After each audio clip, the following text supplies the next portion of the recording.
Hey guys, Silver Skull Gamer here. We're part 2 of the Legion of the Damned Spooky Toberfest, and we're starting our second layer of paint, and we're starting out with Bone White from Vallejo.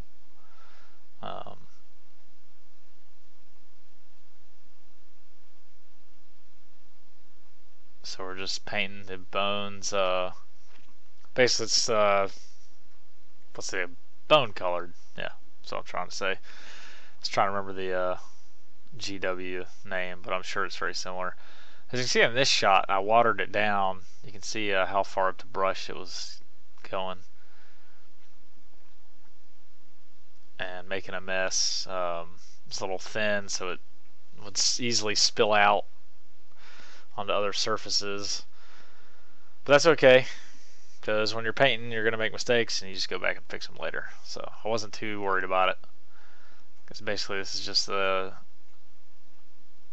first color coat, other than basically the foundation or base coating. Lots of bone. This video I'm trying to shorten it, so obviously I'm not going to show everything, but basically just laying down some of each color that was used. And this particular model, the pieces I used, it's really all bone and just that one knee pad of flame, so you guys don't really need to see me painting 30 minutes of bone white.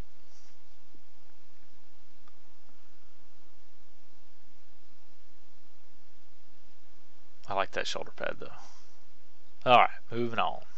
What do we got? Alright, so now here's our highlight of the bone color. Just doing straight white. That's thinned with water. And I'm just trying to do, you know, the high spots as you do in highlighting, but I found that I'm pretty terrible at traditional highlighting. That's why I like my Silver Skulls. They're metallic and you wash them and then you're good. But you got to challenge yourself. So just trying to get the high points of the skulls, trying to leave some of the bone colored in the recesses, you know. Just trying to do the highlighting thing, and I'm not very good at it. As you can see, I'm just using a small brush. I think that's like a 0. Just trying to be careful and only do the ridges and the high spots. And the white I didn't thin so much because it's whatever it is about white pigment. If you water it down, it just does not cover anything.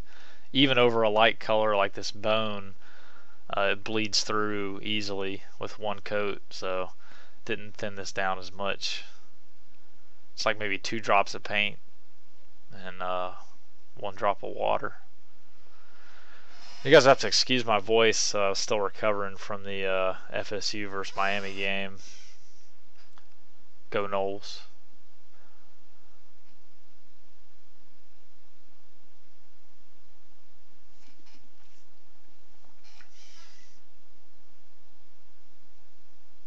Like I said, lots of highlighting to do with the white because there's just so much bone.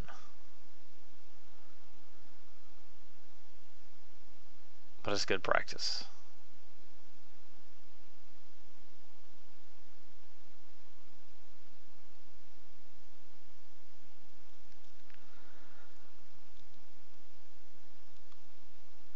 Just so you guys know, no excuses. I didn't get this video up before the end of October, but I did actually finish the model before the month was up.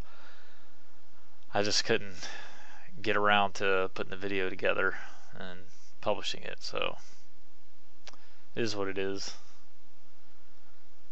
But I'm glad they did it and, you know, finally got me to attempt a Legion of the Damned figure, which I was probably never going to get around to otherwise.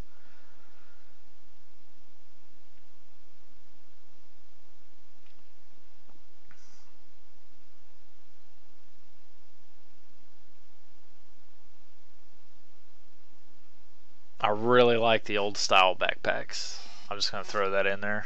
I don't know what it is. Maybe there's more detail or something about them.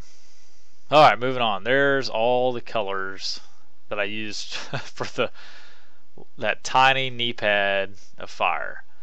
So we start with the darkest color at the very tip of the flames. GW always does their flames backwards. You know, they always paint as if the hottest part of the flame is at the tip, but we all know that's not true. The hottest part's at the bottom. The lightest color is at the base of the flame. So here's the second color, and I'm just doing very little to try to fit all 5 colors on this knee pad. And because it's so small and I'm doing very little traditional layering, from a distance it looks like a seamless transition, and it's actually really hard to see even up close just because it's such a small surface and the colors are so close together. That's a natural gradient, but I would not do this on bigger pieces. I decided trying to use 5 colors, it's a little silly, so I'm gonna have to figure out wet blending and just use like 2 colors and wet blend. It'll look a lot better. I need to learn how to do that anyways. Oop, bumping the camera, sorry. But I do think this turned out really well on this knee pad. I maybe could have added an actual little bit of white at the very bottom, but otherwise I think it turned out pretty good for my first flame job. It turned out alright. So there you go, the very bottom, trying to get that yellow, which covers very poorly as well, by the way. Yellow's terrible. Oh no, there we go, there's the very bottom. Yeah, that bright yellow color. I don't know if maybe you can even see in this shot how it looks blended, but it's not.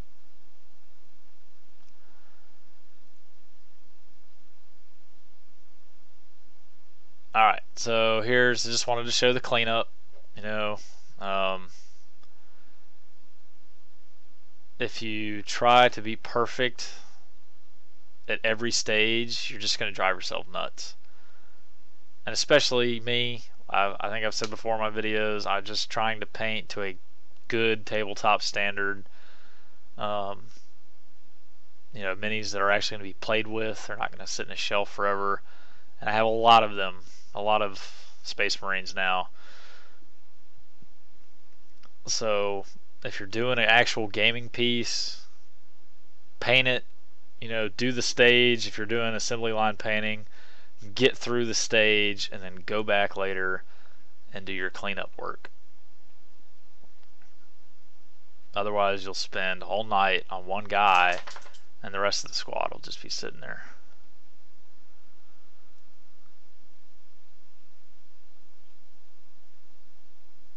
And luckily black is easy to cover stuff up with. That's Secret Weapons Soft Wash, so I guess it's a little lighter pigment density than the heavy wash. And I'm just going over the metallic parts. And I have to admit, it goes on pretty thin. Another thing I've learned, and I know, I know better. I know what Awesome Paint Job. That's where I kind of started learning, watching his videos, that washes and inks, you really need to, if you want the best effect and you want the wash to really go into the recesses and not stick to your high spots or any other area, you need to gloss varnish the paint. Gloss varnish the model first and then go back and wash, because on a matte coat, like if I just sprayed this guy in black primer, it's a really rough surface for the paint. The wash is going to stick almost evenly on the whole thing. It's not going to actually flow into the recesses. So, and this is a pretty thin wash, and I'm trying to use it on small pieces, so I probably should have went with a heavy body wash get a little more pigment for my surface area, because there are small areas of metal. That's why I'm going back over some parts twice. Alright, so I'm trying the little edge highlighting here. We're going to mix some straight black and some Vallejo Air German gray, which is a great color, and end up with 2 drops of gray to 1 drop of black. And just, sorry about that. It's a bad view there, you can't really see. But I'm trying to get just the top of the knee pad. Was actually trying to, this is a little of a thicker highlight because I was trying to do two-stage highlight. So the first highlight's a little thick, and then do a skinnier or thinner highlight after this.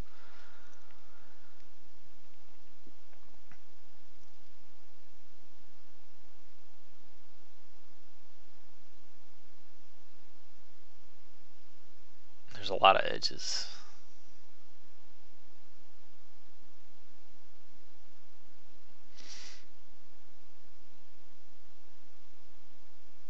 If you're going to use a German gray or a dark gray, definitely don't mix it 1-to-1 with black, because then you can't really tell the difference. I would go 2-to-1 gray to black, unless you just want a really gradual effect.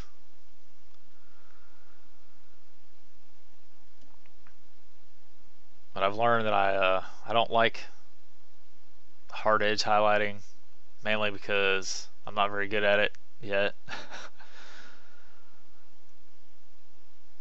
So I've got some other ideas. I'm gonna probably do try to paint black a couple different ways, and use the airbrush and washes to try to achieve a better effect, and not put my horrible brush skills on display. I have all the respect in the world for guys that paint, modelers that paint with straight brush and don't use an airbrush.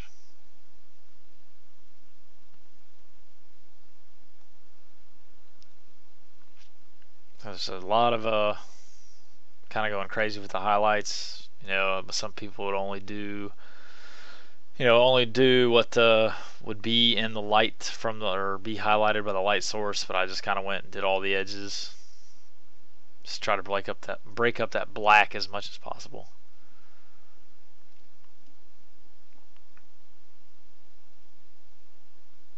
Alright, so I'm gluing on his arms to start doing the second set of highlights, because I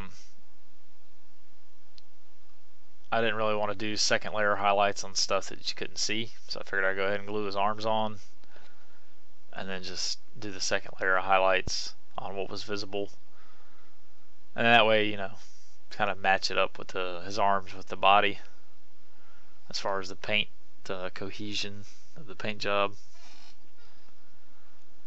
Using a toothpick to put on some super glue.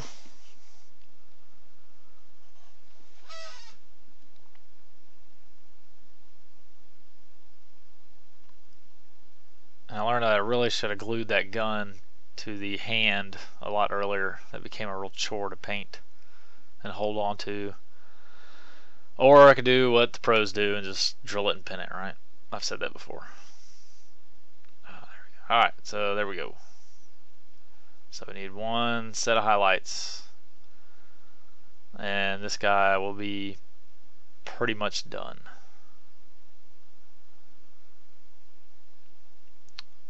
And this is a tip for you other guys making videos. If you're doing painting stuff like this up close, if you have the option, fix the focus on the camera. Yeah, it'll go out of focus a little bit when you move them around, but overall, for the 90% of your video, he's going to stay in focus. So I recommend that. You know, don't leave your camera in autofocus, because it's going to be like right here. It would focus completely on my thumb, and the miniature would be blurry, or it'd focus on that paint bottle behind me and the miniature would be blurry. So you just got to experiment with the focus of your camera, the focus limits of your camera.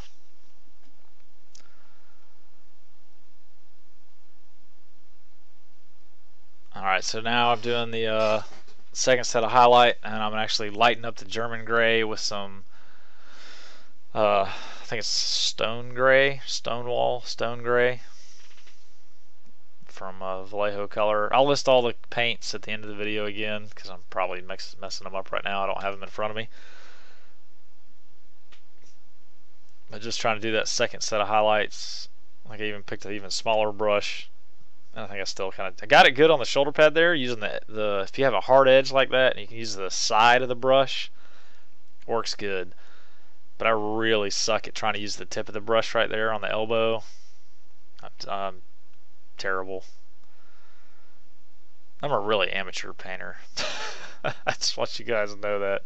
I have all the respect for the good painters out there, because my brush foo is weak. Very weak. My highlights end up being way too heavy-handed here, and you'll be able to tell, especially on the feet.